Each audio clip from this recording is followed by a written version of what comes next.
Hello भाई, नमस्कार। तो तुम लोग को नवरात्रि की ढेर सारी शुभकामनाएं और तुम लोग को दिल से धन्यवाद। तो भाई लोग, हम बहुत ही मोटिवेशनल टॉपिक पर आज बात करे वाला बानी और बहुत ही दुख लागल बात आदमी के सुन के आज हमरा के।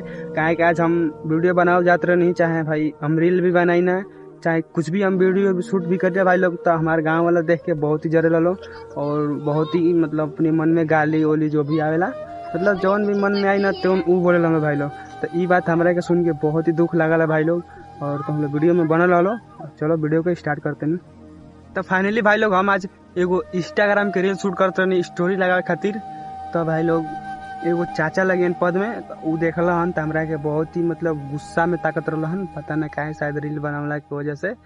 अब इतना लेकिन भाई लोग हमरा के ई लागल न कि अपनी मन में बहुत गाली देते रहन। तो थोड़ी देर खातिर भाई हमके मतलब शर्मिंदगी टाइप के आइल।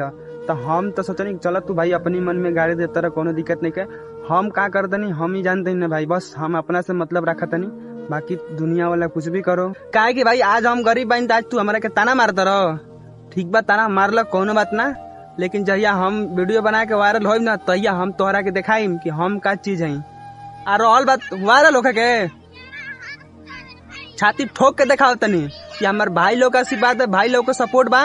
तो एक दिन वायरल हो के तोहरा के दिखाइम। आज जौन तू हमारा के गाली देत रहल ना, दिखाइम पावर अपना भाई लोग के कि कितना हमारा के सपोर्ट करत रहन लो।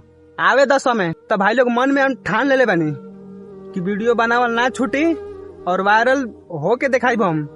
और घर वाला के गांव वाला के ताना तो बहुत सुन ले बानी भाई लोग।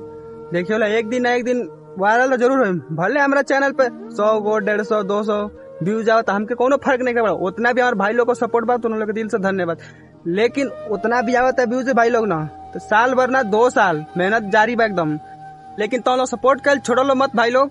काहे कि गाँव वालन के ताना और घर वालन के ताना सुन सुन के एकदम दिमागवा हमार पागल हो गइल बा, ठीक बा भाई लोग। तो तुम लोग सपोर्ट करो लो, दबा के करो लो यार, और वीडियो को ज्यादा से ज्यादा शेयर करो लो।